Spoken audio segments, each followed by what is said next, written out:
이제 곧 시작되는 겨울방학. 이미 방학이 시작된 곳도 있을 텐데요. 마냥 집에서 놀 수는 없고 그렇다고 매일 어딘가 놀러 가기에는 부담이 커지기 마련입니다. 그럴 때 경비와 대비에 깊이와 즐거움이 함께 공존하는 여행지만큼 반가운 소식은 없을 텐데요. 그래서 준비했습니다. 가성비 뛰어난 여행지. 수도권에서는 하루 코스로도 충분한 여행지. 그러면서도 아름다운 경관과 자랑스러운 역사까지 마주할 수 있는 여행지. 방학을 알차게 만들어줄 그런 여행지 기대되시죠? 그럼 지금 출발합니다.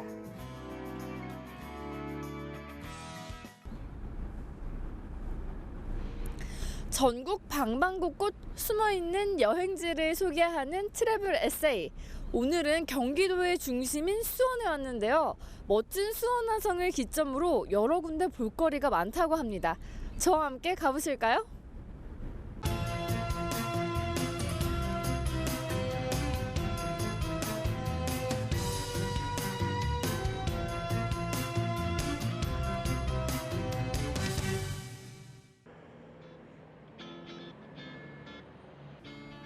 수원에서 가장 먼저 찾아간 곳은 우리의 자랑스러운 문화유산 수원 화성에 대해 알아볼 수 있는 박물관.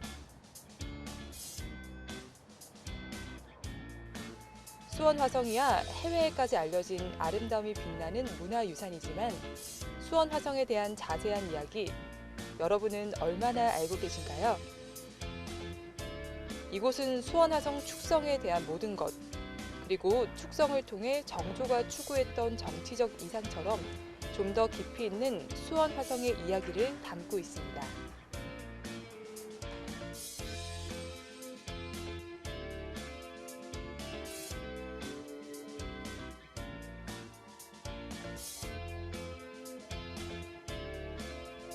(1796년) 정조가 그의 아버지인 사도세자의 묘를 수원으로 옮기면서 축조한 수원 화성은 실용적인 구조로 되어 있으면서도 과학성과 예술성을 겸비한 성으로 조선시대의 절정의 문화적 영향을 보여주는데요. 정조가 마음을 쏟은 만큼 축성하기 위해 특별히 보완된 기계부터 건축 과정 설계까지 살펴볼 분야가 정말 많더라고요. 아울러 당시의 생활상, 성곽 수비와 관련된 유물도 함께 살펴볼 수 있습니다. 네, 저는 수원화성 박물관에 도착했습니다. 수원화성 하면 뭐가 생각나시나요? 저는 정조가 생각나는데 근데 정조밖에 잘 모르겠어요. 자세한 설명 가능하실까요? 네. 지금 우리가 있는 수원은 조선 22대 국왕 정조께서 만드신 하나의 신도시입니다. 계획된 신도시고요. 우리가 단순히 성곽만 있는 것이 아니라 민중들이 살아가는, 백성들이 살아가는 공간을 만들기 위해서 정조대왕께서는 여러 가지 노력을 하셨습니다. 성곽을 만드는 것뿐만 아니라 경제적인 발전, 농업 발전, 그리고 또한 정치적인 그리고 군사적인 개혁을 실행했던 거죠. 단순하게 성곽뿐만 아니라 모든 것이 어떻게 보면 제2의 수도 같은 역할을 했던 곳이 바로 수원 화성입니다. 그렇기 때문에 여러 가지 의미를 담고 있는데 그중에서도 저희 수원 화성박물관은 2009년 4월 27일에 개관을 했는데요. 정조와 수원 화성을 주제로 한 전문 박물관입니다. 그렇기 때문에 매년 기획전을 실시하고 있고요. 그 기획전 내용은 수원 화성 그리고 정조의 신하들 그리고 해경공시를 비롯한 여러 가지 정조의 업적들을 기리고 그 정신을 이어가는 것입니다. 그리고 또한 2층의 상설전시실은 정조대왕이 만든 수원 화성 축성 과정 그리고 문화실에는 번암 체제공과 그리고 을면연 수원 행차에 관한 것을 주제로 그리고 또한 조선 최강의 군대 장효영 군사들에 대한 것을 주제로 한 전시를 실시하고 있습니다. 이렇게 말로만 들으니까 잘 모르겠어요. 직접 눈으로 봐야 될 것 같은데 좀 직접 보여주실 수 있으실까요? 네. 저희가 지금 11월 현재 이곳에서는 정확히 20년 전 이탈리아에서 개최된 유네스코 회의에서 세계문화유산으로 등재됐던 감격의 순간을 다시금 되새기는 뜻깊은 전시가 진행되고 있습니다. 근데 여기 전시관은 되게 현대적이에요. 사진들이 굉장히 약간 최근에 찍혀진 그런 사진들인 것 같아요. 어떤 전시관인가요? 저희는 지금 기획 전시, 그러니까 수원 화성이 유네스코 세계유산에 등재된 지 20주년을 맞이해서 기획 전시를 실시하고 있습니다. 문화재 전문 사진 작가의 도움을 받아서 우리가 많이 알고 있는 수원 화성의 여러 가지 새로운 모습, 아름다운 모습을 강조한 것을 볼 수 있는데요. 지금 보시는 이 팔달문 같은 경우도 수원의 제1보물입니다. 보물 제402호인데요. 위에서 내려다본 모습, 우리가 평소에 매일 지나가면서 보지만 사실은 쉽게 볼 수 없는 모습, 그리고 화성의 아름다움을 좀 더 강조한 그 여러 가지 사진을 지금 전시하고 있습니다. 수원 화성은 일제시대에 원래 이름을 잃고 수원성으로 명칭이 격화되는 수모를 겪기도 했는데요. 1997년에 옛 이름을 되찾고 5년간의 복원 사업을 통해 지금의 모습을 갖게 됐다고 해요.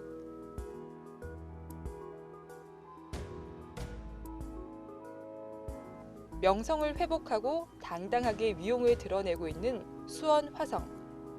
그 아름다움을 함께 감상해 보실까요?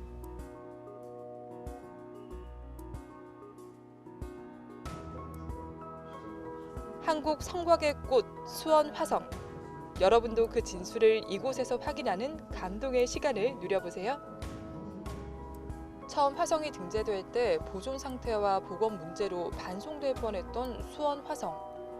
그 하나하나를 살펴보면 그럼에도 불구하고 문화유산에 등재된 이유를 확인해 볼 수 있습니다. 220여 년 전 효심을 바탕으로 군사, 행정, 정치적 목적까지 아우르며 축성된 화성. 화성은 임진왜란을 겪으며 수도였던 한양의 남쪽 방어기지에 대한 필요성 대두와 함께 극심했던 당쟁을 쇄신하고 강력한 왕도 정치를 실현하려 했던 정조의 원대한 계획이 담긴 신도시였는데요. 단원 김홍도를 비롯한 예술가, 우리가 잘 알고 있는 대로 실학자 정약용을 포함한 당대 최고의 지식인들이 건축에 대거 참여했습니다. 박물관에서는 그러한 화성의 면모를 확인할 수 있는 다양한 전시를 제공하고 있습니다.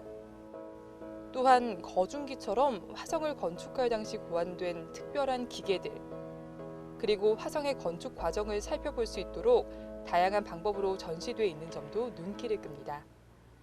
네, 2층에 올라왔는데요. 여기 전시도 있고 어떤 거를 좀 눈여겨봐야 할까요? 지금 우리가 와 있는 곳은 수원화성박물관 축성실입니다. 그리고 지금 축성실 입구에 있는 곳은 영조, 사도세자, 그리고 정조에 이르기까지 3대에 걸친 관련된 유물들입니다. 정조의 시문집, 그리고 정조가 내린 비만기를 볼 수 있고, 또한 영조대왕의 글씨, 그리고 사도세자에 관련된 유물들이 전시되어 있습니다. 영조와 사도세자, 정조에 이르는 유물들을 한 곳에서 볼 수 있는 곳이 어디 흔할까요? 정말 진귀한 내용의 유물을 이곳에서 만날 수 있습니다. 특히 왕이 오르지 못한 비운의 사도세자 유물을 만날 수 있는 기회는 흔치 않을 듯한데요. 여전히 논란의 중심에 선 사도세자. 정조가 즉위하며 장헌이라는 시호를 붙였고 고종 때에는 황제로 추존되어 장조가 됐는데요. 살아생전 무예와 예술에 관심이 많았던 사도세자는 능허관망고라는 문집을 남겼다고 합니다. 이러한 사도세자의 친필과 함께 정조의 친필과 그림까지 만날 수 있습니다. 뭔가 제 느낌에 화성 성역 의궤 심상치 않아요. 굉장히 중요한 것 같은데 이건 뭔가요? 그 의궤는 조선 왕실에서 있었던 모든 행사의 전말을 기록한 것입니다. 그리고 그 건축과 관련된 것, 궁궐이든 성곽이든 그 왕실에 또 관련된 건축과 관련된 것은 영건의궤라고 합니다. 이 영건의궤가 지금 32개 정도가 전해지고 있는데 화성성의궤는 그 모든 영건의궤 중에서도 가장 방대한 양의 내용이 담겨 있습니다. 여기에는 정조 임금께서 말씀하신 그 여러 가지 그 화성 축성에 관한 계획과 그리고 축성 과정, 그리고 상량문, 그런 많은 것이, 그리고 또한 가장 중요한 것 중에 하나인 그 각각 시설물들에 대한 설명, 그리고 그 설명들에 대한 자세한 기록, 거기에 그리고 가장 중요한 것 중에 하나가 바로 그 장인들의 이름이 전부 다 들어간 것입니다. 민초들의 이름이 전부 다 1821명에 이르는 장인들의 이름이 전부 다 세세하게 기록되어 있습니다. 그 화성과 관련된 모든 과정을 담은 것이 바로 화성성의 의궤입니다. 수원 화성의 축성 과정과 투입 인력 등이 기록된 화성 성역 의궤. 지금으로 말하면 종합 공사 보고서라 할 수 있는데요. 화성 성역 의궤에는 축조 경위와 제도 그리고 의식까지 그림과 함께 매우 상세하게 기록돼 있습니다.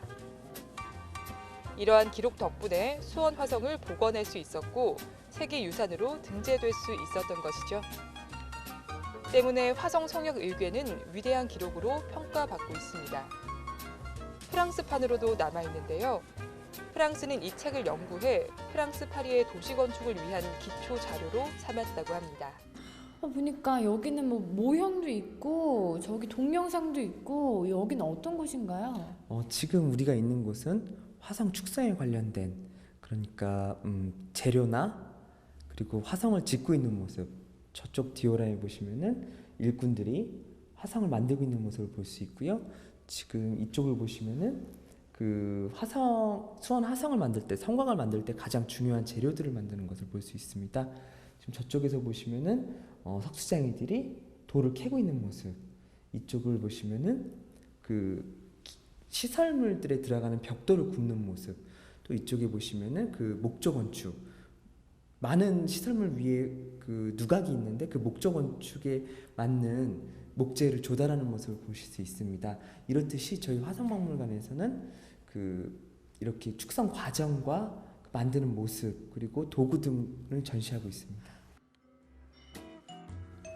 자, 생생한 화성 축조의 현장으로 여러분을 안내합니다. 성벽에 외측을 쌓으면서 내성은 자연의 지세를 그대로 이용해 흙을 도두어 메우는 이른바 외축 내탁의 축성수를 보여준 화성. 화강석과 벽돌을 함께 사용하고 옥재와 벽돌을 조화롭게 이용하는 등 조성 건축의 역량을 보여주는 것으로도 유명한데요. 알면 알수록 성곽의 꽃이라는 별칭이 마음에 와닿습니다. 팔달상 등에서 채석한 석재, 경기도 광주에서 구워낸 벽돌 등 건축 자재와 축성 과정 모두를 살펴볼 수 있는 디오라마는 정말 흥미롭습니다. 수원 화성하면 역시 정조와 실학자 정약용의 콤비 플레이를 떠올리게 되는데요. 1년 남짓한 연구 끝에 도시의 기본 틀과 건축 방법까지 생각해낸 설계자는 정약용이었지만 화성의 공사 책임자는 당시 영의정이었던 최재공이었다고 합니다. 최재공은 정약용을 비롯해 박제가 등 젊고 유능한 실학자들을 적극 후원한 인물로 정조시대를 대표하는 정승인데요. 조선 중흥을 모색한 마지막 개혁시대를 이끈 인물로도 유명한 정치가이자 문신. 그의 사후에 편집된 문집 번암집은 특별히 정조가 관여해 펴낸 것으로 최재공에 대한 정조의 관심과 애정을 확인할 수 있는 특별한 유물입니다. 보니까 어떤 분의 초상화가 이렇게 있는데 누구신가요? 아니, 바로 그 정조대왕의 모든 일을 하셨던, 그러니까 어떻게 보면 제갈공명 같으셨던 번암 최재공 선생님입니다. 저희가 사실은 많은 사람들이 다산 정약용은 알아도 번암 최재공을 잘 모르잖아요. 근데 사실은 다산 선생보다 번암 선생님이 정조의 모든 일을 다 하셨어요. 그러니까 정조대왕이 즉위 이후에 모든 업적들의 바로 이분한테 다 많이 시키셨어요. 예를 들어 화성성역에서도 이분을 총리 되시는 임명해서 그 성역의 모든 것을 관장하게 했습니다. 지금 보시는 이 유물은 그 후손분께서 저희한테 기증해 주신 유물로서 번암 최재공 10억 초상화입니다. 73세 때 이제 그려진 초상화인데 보물로 지정돼 있어요. 1477-1호인데요. 지금 아쉽게도 지금 보시는 거는 영인본입니다. 원본은 지금 저쪽에 가까운데 수원박물관에서 수원 보물전을 어제부터 이제 그 11월 9일부터 이제 그 개막을 했는데요. 그쪽에 가 있습니다. 원본은. 아, 너무 아쉽네요. 근데 아쉬워하지 마세요. 저희가 두 번째로 수원 박물관을 가니까 거기서 꼭 진본을 보도록 하겠습니다. 정조의 효성은 우리에게 정말 잘 알려져 있죠. 1795년 2월 9일부터 16일까지 8일에 거쳐 열린 대대적 행사 봉수당 진찬예는 화성행궁의 봉수당에서 열린 잔치로 왕비에 오르지 못한 어머니 해경궁 홍씨를 위해 정조가 특별히 마련한 잔치였는데요. 당시의 모습을 묘사한 것이 바로 봉수당 진찬도로 조선시대 궁중 행사도 중에서도 가장 우수한 작품이라고 합니다. 정조의 효심 꼭 확인해 보세요. 정조는 드라마, 영화로도 정말 많이 다뤄졌잖아요. 근데 왠지 드라마나 영화에서 한 장면으로 본 것 같아요. 이거 어떤 장면인가요? 그 해경궁 씨 아시나요? 그 정조의 어머니. 네. 어머니 해경궁 씨의 60세 생일을 이곳 수원에서 이제 생일 잔치를 벌어들였는데요. 조선 역사를 통틀어도 왕의 어머니의 생신을 한양도성, 그러니까 궁궐이 아닌 밖에서 이렇게 한 거는 처음이자 마지막, 그러니까 유일무이한 겁니다. 그러니까 원래는 그 해경궁 씨는 6월생이신데 윤 2월에 어머니를 모시고 와서 1795년 을묘년에 7박 8일 동안의 여정으로 어머니 모시고 옵니다. 그 어머니의 회갑잔치를 이곳에서 벌여드린 이유는 가장 조선의 원행 중에서, 그러니까 왕의 행차 중에서도 가장 뜻깊었던 행차였어요. 그 핵심은 바로 어머니 그 생일잔치. 그 화성 행궁에 가 보면은 정전의 봉수당이에요. 정전이 봉수당에서 어머니 생일잔치를 벌여드린 겁니다. 지금 보시는 게 그러니까 그 해경궁 씨는 봉수당 안에서 발을 내리고 이 잔치를 보셨을 거고요. 그 선율악이라고 이제 뱃놀이 하는 것. 그 당시로서는 최고의 격식을 갖춘 엔터테인먼트라고나 할까요? 그러니까 가장 격조 높았던 공연을 어머니 생일잔치에서 보여드렸던 겁니다. 이 생일잔치 후에도 나중에 한양에서도 또 한 번 더 어머니 실제 생일 때도 생일잔치를 벌여드리는데요. 이렇기 때문에 정조의 효행, 효심 이런 것이 지금 수원이 효의도시라고 불리는 이유 중에 하나가 된 겁니다. 정조 참 영화나 드라마로 많이 봤었는데요. 이렇게 와서 더 자세한 설명을 들으니까 더 새로운 것 같아요. 여기 직접 오셔서 더 많은 정보 얻어 가시길 바랍니다.